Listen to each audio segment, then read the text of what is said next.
Hello friends, this video on States of Matter Part 6 is brought to you by examfear.com. No more fear from exam. Before watching the video, please make sure that you have watched Part 1 to Part 5.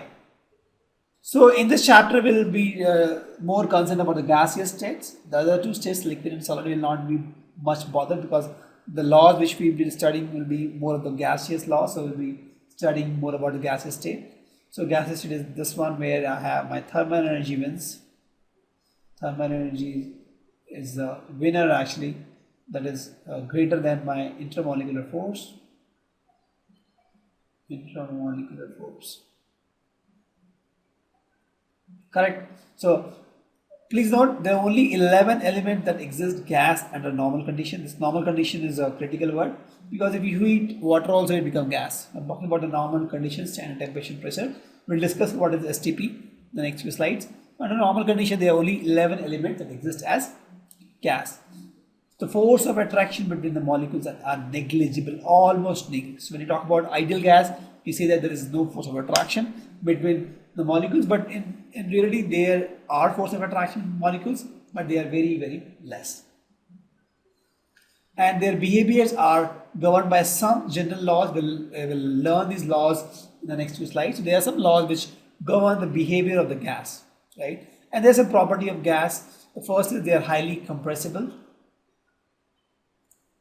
The second is they exert pressure in all equal direction. For example, I put a gas in this round container, so it will exert pressure equally in all directions. Equal pressure in all directions. They have lower density than solids and liquids, obviously, because the molecules are apart. And there is no fixed shape. They can take the volume and shape of the container. There is no fixed volume, there is no fixed shape. You see, in the case of liquid, there is fixed volume, right? Here we have fixed volume and fixed shape. Here we don't have fixed volume, no fixed shape also. So you put the gas in a particular container, it will take the volume and shape of the container itself. And they mix evenly and completely in all proportions without any chemical aid. So if you put gas 1 and gas 2 in a container, they'll mix evenly, immediately. You don't need to churn it, heat it, nothing is required. It'll just mix immediately in all proportions without any chemical aid. So before we study the gas thing, talk about gas, we will talk about the mass, volume, pressure and temperature of the gas. So let's first understand how do we measure this mass, volume, pressure and temperature. I hope you must be knowing what is mass, volume, pressure and temperature. Just I'll explain how we'll measure this values. So mass, you know, is measured in kg, and this is measured in this balance. Also the mass is expressed in the moles. 1 mole is nothing but 6.023 to the power 23 molecules. This is all about mass. When we talk about volume, so volume is measured in this kind of beakers. So it is measured in liters. 1 liter is nothing but 1 dm cube or 10 to the power 3 centimeter cube. Please note this relation. 1 liter is nothing but 10 to the power 3 centimeter cube or 1 dm cube. We talk about temperature. Temperature is measured in thermometer. You must have seen this in your house. When you feel sick, when you feel feverish, you measure your temperature in thermometer.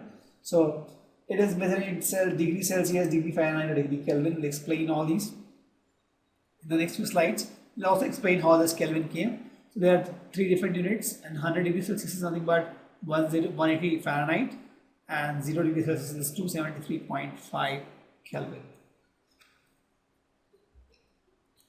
Then we have pressure. So pressure, we have this barometer to measure pressure.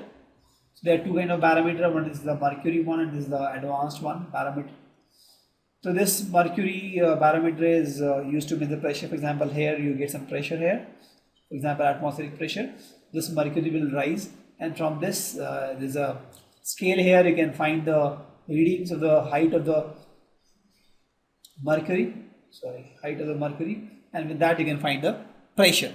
Or you can use this kind of device The SI unit is Pascal, but we also use atmospheric pressure, ATM, and 1 atmospheric pressure is 76 cm or 760 mm or 760 torr. This torr is after the scientist who has discovered this, or 101325 Pascal. This is my Pascal is my SI unit, but ATM, atmospheric pressure, is also used quite often.